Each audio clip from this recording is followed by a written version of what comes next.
Good morning, everyone, and welcome to this Fearless Readers virtual author talk presented by the Pritzker Military Museum and Library. My name is Rosie Waniak, and I'm the Public Programs Coordinator here at the PMML. Today, we're going to be reading a book called The Fearless Flights of Hazel Ying Lee. For those of you who may not know, May is Asian American and Pacific Islander Heritage Month. In recognition of this month, today's book tells the story of Hazel Ying Lee, a courageous and strong-willed woman who, despite facing discrimination because of both her race and her gender, followed her dreams to become a pilot. Serving with the WASPs, or Women Airforce Service Pilots of World War II, she became the first Chinese-American woman to fly a plane for the US military. Here to read her book and tell us more about this incredible woman is Julie Leung, author of The Fearless Flights of Hazel Ying Lee. Julie was raised in the sleepy suburbs of Atlanta, Georgia, and graduated with an English and journalism degree from the University of Georgia. By day, she is a marketing director in book publishing, but by night, she is a children's book author. Her first picture book, Paper Sun, The Story of Tyrus Wong, won the Asian Pacific American Award for Literature in 2020, and her debut series, Mice of the Round Table, was praised as a winning new adventure by Kirkus Reviews. We will have a little bit of time at the end of today's program to answer some of your audience questions, so if there's anything you want to ask our author, please type it in the Q&A at any time and we'll try to answer it then. Now, please welcome our author, Julie Leung. Hi, everyone. Thank you so much for having me on this program today. It is such an honor, particularly given the month and, given that it is Hazel Ying Lee. I have a little presentation that we can pull up that I usually use for anytime I discuss the title. But what I usually like to do is kind of talk a little bit about how I came to learn about Hazel. So growing up, I didn't have a lot of picture books or awareness of Asian Americans' history. Most of my, childhood was spent in Georgia, learned a lot about, our founding fathers, learned a lot about, some extent of how the Chinese Americans affected the, railroads and how Chinese labor built the Transcontinental Railroad, but I didn't really have heroes to look forward to. So when I became a professional myself, one of the things I've always wanted to do is write picture books about Chinese Americans that deserve their stories to be told. And Hazel was my second project. After I wrote Paper Sun, I was kind of seeking, who should I write about next? And I visited the Museum of Chinese in America in Manhattan, New York, where I live and work. And there's this huge wall of Chinese American luminaries, just like portraits of all these different people and their different contributions to American society. And something about Hazel's smile stood out to me that day. I was just kind of scanning and reading, and she just looked so bold and fearless that there was something that gravitated me towards her. So I started doing research about Hazel then and there and realized that she was absolutely needed a picture book written about her. To the next slide, I think I'm speaking to people who very much are familiar with the WASP program, but just to sort of reinforce it, this was a program that started at the beginning of World War II when a lot of the male pilots were called to the war front, but there still needed to be the skill set on the home front in order to fly planes that were coming straight off the manufacturing line out to the different points of war. And so this program was created that recruited women and trained them how to fly for this capacity. And 1,074 women pilots were part of the program. They flew together a cumulative 60 million miles. And oftentimes they were the ones that discovered manufacturing defects or, flew in just as rough conditions to get these planes out. And for a long time, they weren't necessarily recognized as with military honors and benefits until much later.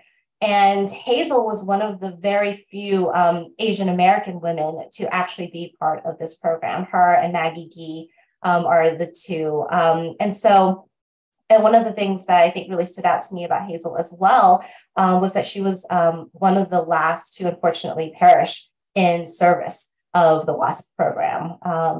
So yeah, I think the next slide, I can go ahead and walk through some of the photos in my research that I discovered. And as you can see, she was so stylish. And I believe one of the photos here is the one that I saw at the Museum of Chinese in America. But there's just sort of a vibrancy and happiness to her. Like, she loved being in the sky.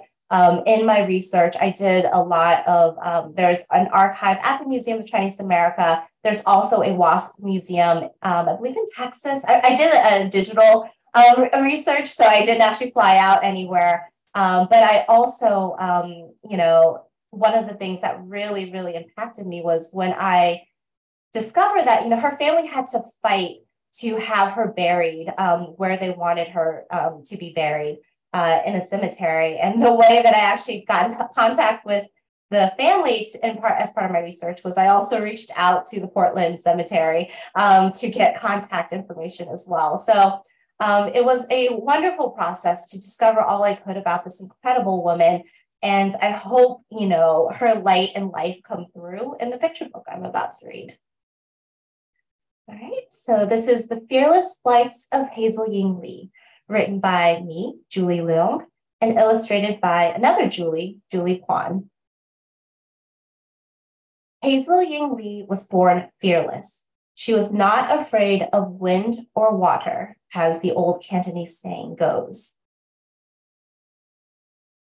Little Hazel was always the first to jump into the swimming pool. She would hit the ball hardest in handball games. Hazel didn't care that she was not allowed in certain parts of town or that she had to carry identification on her at all times. She would run foot races against her brothers, pushing her legs to go their fastest. And when Hazel ran out of breath, she would fall back onto a soft patch of grass and turn her face toward the sky. Sometimes on sunny days, a silver plane would streak across the clouds. She wondered what it might be like to move so fast her feet couldn't touch the ground. It came as no surprise then that the moment she took her first airplane ride, Hazel Ying Lee knew where she belonged. She delighted in the way the plane rumbled down the runway, building speed as the engine roared in her ears. The wheels lifted and the wind buoyed the metal wings up. Hazel looked out the window in wonder. When the plane landed back on the runway like a skipping rock, Hazel stepped out with only the horizon in her eyes. "I will be a pilot," Hazel declared to anyone who would listen. "It's just not ladylike," her mama warned. It was 1932, and less than 1% of pilots were women. But Hazel cared about that least of all. She wanted to do something that no other Chinese American girl had done. Her mother threw her hands up in the air. "Yeah, you're not afraid of anything." Once Hazel had a taste of sky, she couldn't let it go. To pay for flying lessons, Hazel worked as an elevator operator at a department store. It was one of the few jobs Chinese girls were allowed to have. Invisible jobs, Hazel called them, jobs where you were ignored. Every day in an airless box, she shuttled shoppers from one floor to the next. When she pulled the lever for different floors, she smiled, imagining she was moving a plane's throttle instead. After work, Hazel chased every chance to get into the pilot seat, where she learned to loop the loops, roll like a barrel, and spin in spirals. In under a year, she earned her flying license. But what could she do with it? Americans didn't want to hire the Chinese, and who would hire a Chinese girl pilot? Then, in 1941, World War II reached American shores with the bombing of Pearl Harbor. All available male pilots were called to fight overseas. The US military developed a new program to train women to fly on the home front, the Women Airforce Service Pilots, also known as the WASPs. Hazel knew this was her chance to become a pilot at last. She signed up right away, becoming the first Chinese American woman to fly for the US military. Though they were not allowed to fight on the front lines, WASP work could be just as dangerous. Hazel and her fellow WASPs tested planes straight off the assembly line. They were the first to fly them before any man did, and often the first to discover manufacturing defects. One day, in the middle of a mission, Hazel's engine cut out mid-flight. The plane shuddered and began to fall. She relied on her training, crash landing in a Kansas field. A farmer nearby mistook her for a Japanese fighter and chased her, ready to fight. Hazel ducked under the wing for safety and shouted that she was an American. She was finally able to convince the farmer. "Well, you sure made a pretty landing," he said begrudgingly. Hazel told this story to her fellow pilots to make them laugh, but her own laughter masked a secret heartache. She wondered, even despite her fearlessness, if she would ever be seen as an American in other people's eyes. When she was in the air, however, none of it mattered. Hazel Ying was one of the few women, even among the WASPs, qualified to fly pursuit planes, high-powered single-engine fighter jets. As Hazel zoomed across the sky at hundreds of miles per hour, America became a patchwork of colors. Blue mountains melted into green hills and golden plains. Silver rivers split into gray creeks. No one could see her eyes, hair, or skin color when Hazel was thousands of feet above. Up here, people were just tiny specks against a vast land, and inside her cockpit, Hazel felt like a dragon chasing down the sun. She leaned into the wind, pushing her plane to go faster. She looked at the horizon and willed the world to move forward. One afternoon in November 1944, Hazel was helping fly new P-63 planes to Great Falls, Montana. There was a miscommunication from the radio tower, and Hazel's plane collided with another. She died of her injuries 2 days later. Her family and fellow pilots mourned her passing. They wanted to honor a life that was brief, but bold, brave, and bright. Because WASPs were considered civilians at the time, Hazel was not given military recognition. The cemetery tried to stop Hazel's family from burying her in the spot they wanted. They did not want to bury Chinese in a whites-only cemetery, not even heroes. But Hazel's family believed in feng shui, the Chinese philosophy that one must be in harmony with one's surroundings. Translated, feng means wind and shui means water. Hazel had never been afraid of either, as the Cantonese saying goes, and Hazel deserved so much better than barriers and boundaries. The family fought the cemetery's rules and wrote a letter to President Franklin Roosevelt in protest. They willed the world to move forward for Hazel, and won. Today, Hazel Ying is remembered in a place chosen just for her on a hillside overlooking gentle river waters, where the wind blows gently down a slope and beckons you to chase the sky. The end. Thank you so much for listening to me read my picture book about Hazel Ying.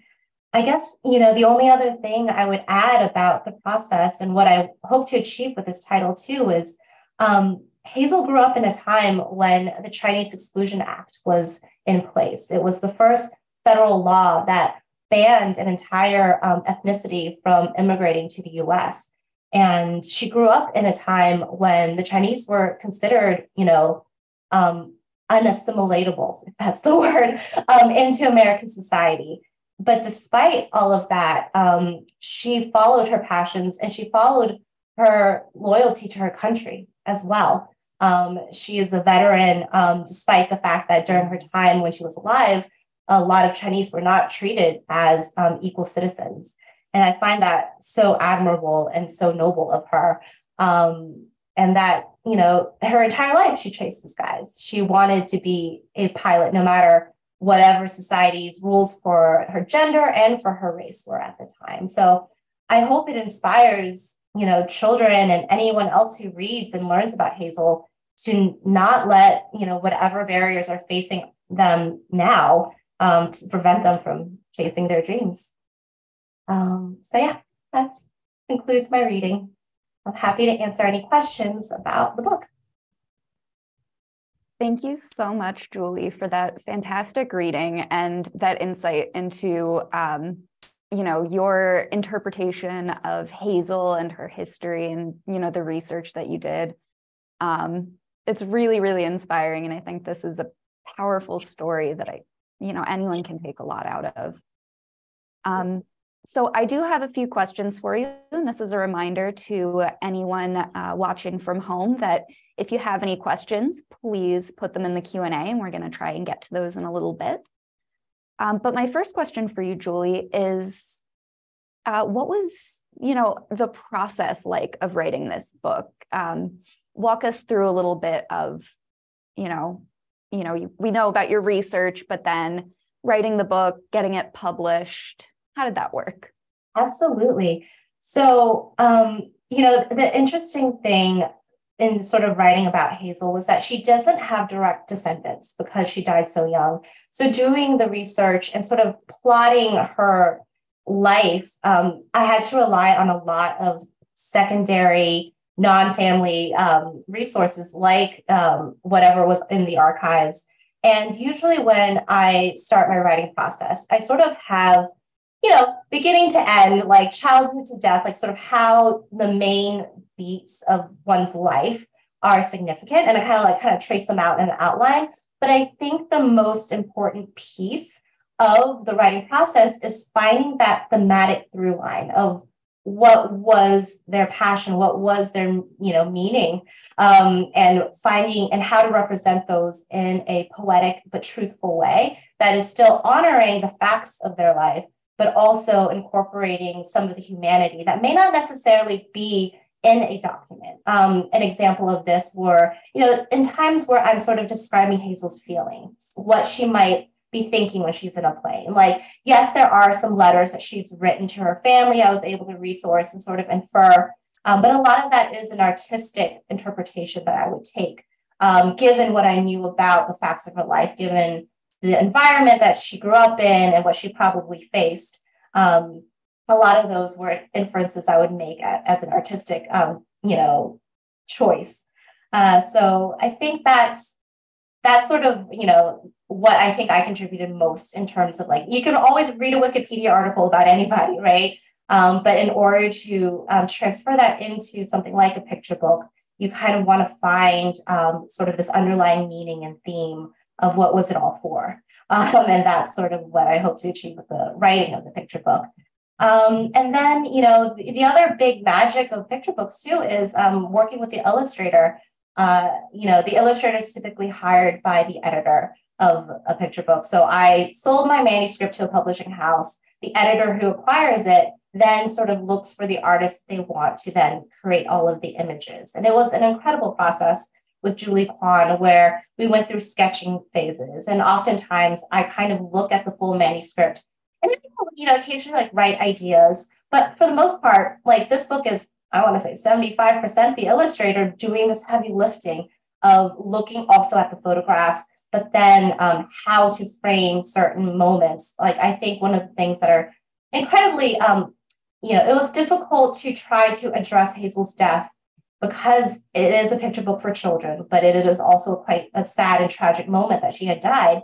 And so I loved what Julie did in that, we sort of focused in on her, broken goggles, or we sort of create this, wide view shot of the people running to the crash site in a way to sort of soften the harshness of that death, but also acknowledging that the reason why, I wanted to talk about Hazel is that she never really got to grow old and tell her story for herself in any way. So that part was important for me. And also the injustice of not her family having to face so many difficulties to get her buried. I think there's just, when you're writing for children, there's a way to address it that allows them to understand how difficult it was without kind of using terminology that adults would want to use instead. That transitions so well into our first audience question. So one of our viewers would like to know where Hazel Ying Lee was buried. And I believe he named Lone Fir Cemetery in Southeast Portland, but perhaps you are a Portland native. Is Riverview Cemetery in Portland? And I forget how I ended up realizing that. I think I looked up some database and realized that was probably the cemetery that they were referring to. And I thought about this a lot too, as to why Hazel's family chose a spot and then had to fight for that spot, even though it was in a whites only area. So back, then they probably had specialized sections for non-whites versus whites. But I realized, because I'm actually also ethnically Chinese, and my family's from the same province that Hazel's family would have immigrated from as well. And our burial rites and where you bury someone is quite important as it relates to feng shui. When you bury someone, it is important that they face a certain direction, that the sun sets on a certain way. And so my grandfather, for instance, is buried in a spot that's specifically chosen for him on a mountainside. And we can get into feng shui and whether or not some of these cultural adages have kind of faded away with time, but at the time it was a very important part of the culture to bury them in the right place so that their afterlife is benefited as well. And I can see sort of Hazel's family fighting for a specific spot, in that they probably chose it for the reasons it faces a river, it flows down, the sun might set on it in a certain direction, and therefore it is feng shui for Hazel and her brother. Also, one thing that didn't get mentioned in the picture book, because I thought it'd be fairly complicated, was that Hazel's family lost two people at once. The same week that I believe Hazel died, they also received notice that Hazel was one of 8. One of her brothers, Victor, also died overseas in France. And so this family basically got, two tragic events at once. Victor and Hazel are buried together at Riverside. And I feel like it was probably extremely important to that family that they were able to fight for the spot that they picked for themselves, regardless of who was already buried, if it was whites only or not. So I think it's something that I always wanted to nail down with the ending of this book, was that even though she died young, her family took up her cause because of that, and they fought to, get these racist rules taken out. And it's honestly not until World War II that the Chinese Exclusion Act was even repealed. And I think a lot of it is due to the fact, after World War II, China and the US were allies because Japan, one of the main aggressors on the Pacific side of the war, was also fighting China at the time. And it's people like Hazel and her brother that also, show that they are true Americans. It's unfortunate that, they died in service, but I think it is indicative of how the sacrifices, despite the fact that they were second-class citizens at the time, the sacrifices of Chinese Americans are so integral to the way we view modern society today. Absolutely. And I found the end of the book just so moving. And I think part of that was that callback to the wind and water saying, which tied in so beautifully to Hazel's life. But then I think some credit is also due to Julie Kwan, that gorgeous illustration of the gravesite that mirrors an earlier picture in the book. And it was just very poetic. Yes, and that's all Julie Kwan. I can't take credit for that. I mean, sometimes I try to leave little seeds for them to be okay, I feel like my favorite slide is actually the one where Hazel's looking out over the patchwork of America. And again, my goal there was sort of, when she's up in the air, no, we are just one world. Like we all live on the same planet. And no one can see or judge her by the way that she looks when she's in the pilot seat. Like she is just a pilot. And I think Julie just absolutely nailed that, this idea of, she's looking at the horizon, she's looking forward about what the world could be and should be, regardless of what, the current world that is that she's living in now. And I think Julie captured that so beautifully in the illustration. In fact, I think I actually have that particular one framed right outside on my office wall, because I find it really inspiring personally too, because there's always progress to be made where we are now versus where we could be in a truly equitable society. Absolutely. And so another question that I have for you is, you mentioned, you talked a lot about Hazel's family, and then you mentioned having contacted them as part of your research process. So what was it like working with them? Yeah, so I was able to work with Hazel's niece and nephew. Florence, the niece, was my main contact, and she was the one who, of the things that, Hazel's effects, like she keeps, there's a Medal of Honor awarded, I think in like 2008 or so, to all the WASPs, and she was able to like send me photographs and things like that. I had a few conversations, and what was wonderful too is like there are people still telling Hazel's story, like her family. And most of them are in the Pacific Northwest. I believe Florence herself lives in Portland still, have these stories of Hazel, in addition to the different records that, the WASPs have their own newspaper, the anecdote about the flight crash landing and Hazel needing to like run from this farmer with a pitchfork. That was like straight out of the newsletter reporting that incident. But what I found very interesting was that, they reported it as kind of a funny moment, right? And I'm almost certain that Hazel also herself kind of retold it in a way, given, what I know about her letters, what I know about her personality. A lot of the other WASPs have commented on like Hazel's like sense of humor. I think she recounted it in a way that was palatable, that was like, this is hilarious. She was confused for a Japanese fighter. But I have to imagine at the time, she was thinking how painful it might be that she's fighting. She's an American. But based off the way that she looks, like someone has, interpreted her as the enemy off the chance, like off the first glance.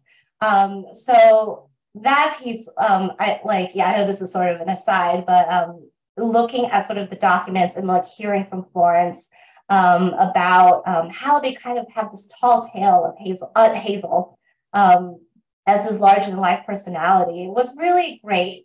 But again, it's also sometimes like when you're doing this research, it is kind of you're trying to get at like what was the core truth and what was the interpretive truth, like how tall tales can be exaggerated in some senses, like. Do I know if the farmer really was pulling a pitchfork? Hard to say, but that's how, she recounted it, right? And so picking and choosing what elements to include was an interesting process. Yeah, and speaking of Hazel's family, her mother didn't like the idea of her becoming a pilot because in the book it says because it wasn't ladylike. Mm-hmm. So I wonder how she must have felt about Hazel joining a force of all female pilots. So yeah, it is what I know, and this is sort of the murkier stuff because we don't have direct sources about Hazel's mother. But there was a wonderful documentary, I think it's called Flying Pursuit, directed by Alan Rosenberg and narrated by Ming-Na Wen, that kind of went into a little bit about her family dynamics. Because she was one of 8 and her family was already like a merchant family operating a store in Portland at the time. I believe her father died young, or like when Hazel was younger. And so after that fact, I was led to believe that like if Hazel's father was still alive, Hazel would have a much harder time like trying to pursue her dream of flying. But I believe that by the time she was like 18 or 19, going to the Portland Flying Club to like get her lessons, her father had already passed and her mother was like probably hands full. I've got 8 siblings, like I can't stop you kind of mode. So she was able, post her father's death, to actually be able to like sign up for those lessons. And even though her mother probably, did not enjoy the fact that she was pursuing such a, and I'm imagining her eyes, a dangerous hobby. Hazel at that point was old enough to like not let that stop her. That's so great. I love these like personal details that you've injected into the story. Oh, there were so many. Like, I wish I had, again, picture books, they're typically like 1,500 words long. So there's so much detail I could have put in that kind of ended up on the cutting room floor. Two of the things I actually never made, like I wrote about, but didn't make the cut because of length. She used to give Chinese nicknames of her fellow pilots and kind of scribbled them with red lipstick on the tail of the planes. And I thought that was, again, indicative of her humor, her boldness, her fun personality. And then the other thing that we never really got into because it would have made the book a little too long was that the war actually broke out in the 30s between China and Japan. And Hazel actually went back to China to try to fight against the Japanese first, and the Chinese Air Force rejected her, gave her a desk job. So she did that for 1 or 2 years until, Japan was invaded Guangdong, in like the late 30s. So she actually had to flee to Hong Kong and then come back to the US by like 1939. And then she was kind of waiting to see how she could join the war again after World War II broke out in the States. So it was, again, like, she thought of herself as American. She also thought of herself as Chinese, like she wanted to, she kind of bridged this identity of being both, which I definitely identify with, being also a second generation immigrant myself. Yeah, it's absolutely inspiring how committed both to service and to her dream of flying Hazel is. Yeah. And I do have another question for you. So we talked a little bit about this already, but the book details several instances of racial prejudice and discrimination that Hazel had to endure, including, limitations on the types of jobs she could get and, not being able to be buried in the cemetery that her family chose for it first. And of course, not to mention the farmer who chased her down in her field. So I'm wondering, did she run into any challenges becoming a WASP because she was Chinese American, since she was the first one? Yeah, that's a really good point. I mean, I'm trying to remember if there were, I know from my research that any Black applicants to the WASP program were rejected outright with a letter that said, no, thank you. And this is kind of that interesting space, right, where, as an Asian American at the time, I believe there were no Japanese American WASPs, but please don't quote me on that. It was very much like, they were accepting Chinese Americans at the time. But, given this here's some like larger scope history is that like at the time, Japanese Americans were being rounded up for their internment camps. And so there was this kind of feeling amongst Chinese Americans that they very much wanted to like not identify as Japanese. There are literal like guides that are completely inaccurate about how to identify, this is a Chinese American versus a Japanese American. Chinese Americans would start wearing pins to like designate themselves differently. And there's just such an unfortunate sort of like, given the racial tone of the time, like very much like Chinese Americans for the most part really wanted to differentiate themselves from Japanese Americans.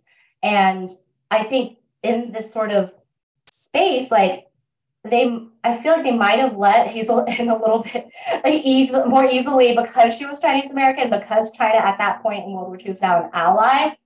She may have faced less scrutiny than she might have at an earlier time if she was trying to join a similar program. That's my best case because I don't know that, her application would have been, it obviously wasn't rejected, but I don't know if it underwent any extra scrutiny or difficulties in sort of joining her program. I think, if you look at a lot of the photographs from that time, there are these amazing Life magazine, stories about these beautiful girls with curled hair, flying a plane. Isn't that quaint? And then Hazel and a lot of her other fellow, like they're like in, so they're not the main feature, right? They're not necessarily a highlight of such an article. And that's kind of, I think, a sign of the times is that like, inclusion at that point is like, yes, you can fly for the program, but we're not necessarily going to highlight your participation in this glamorous fashion for Life magazine. And it's little things like that that I think are kind of showcase the difference that she might have faced. But it also kind of reminds me of, the other like stories that I found in my research is, when she was growing up, like there were curfews. There are certain areas like Chinese Americans had to stay in Chinatown. Like it would be weird if she was seen elsewhere in Portland. And so she kind of had to navigate that. And I wouldn't be surprised if, even in her own, social, interactions with the fellow WASP, like she kind of created an armor for herself through her personality, through her boldness of kind of fighting this invisibility that she might have had to face. And that's the word I was trying to get to with all this rambling. What inspired me, and I think it's something that oftentimes Asian American cultural narratives, we talk about this sense of invisibility, that we're not necessarily seen in media or culture and not portrayed in the way that we feel is accurate. And that was probably very, very, like even more true of Hazel in her time. Like she was only relegated to invisible jobs. And there wasn't a place for her to necessarily shine and be her full personality. And that's still something that I think Asian American women deal with today. We have to fight a certain narrative that we are not, loud and bold and like, capable. And Hazel is kind of the forefront of a lot of that, even in World War II, is that she sort of broke the mold in a lot of ways. Like Chinese girls would not be flying. They would be in a lot of jobs, service jobs, labor service jobs, like laundries and elevator operators. So, to all kind of tie this in a bow, a lot of the things that I think Hazel fought against, we're still fighting against. Maybe not in such a stark contrast, like, the Exclusion Act has been repealed for 80 years, but some of those cultural echoes still exist in our modern day. And that is an ongoing work that we do together.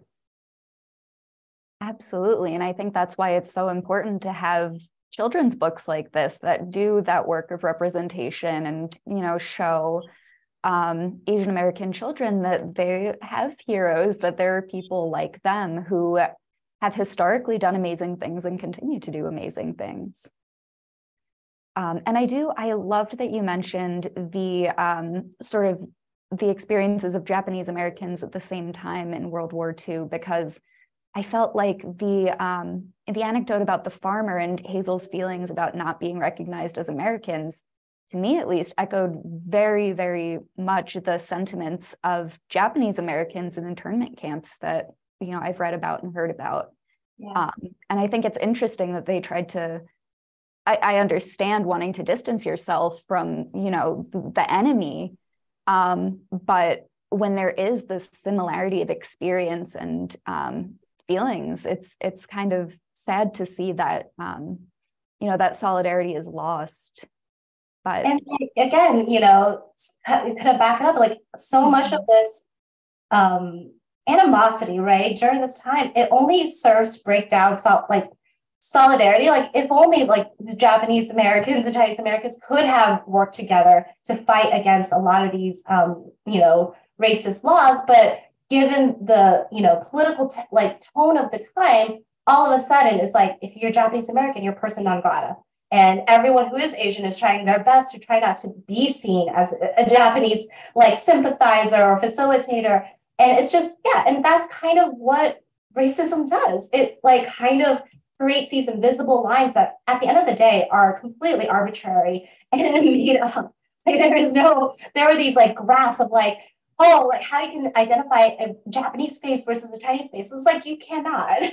But there's this angst at the time of trying to disassociate yourself. And that's just, again, an unfortunate byproduct of what happens when you kind of, go into these spirals of who is worthy of equitable treatment over others.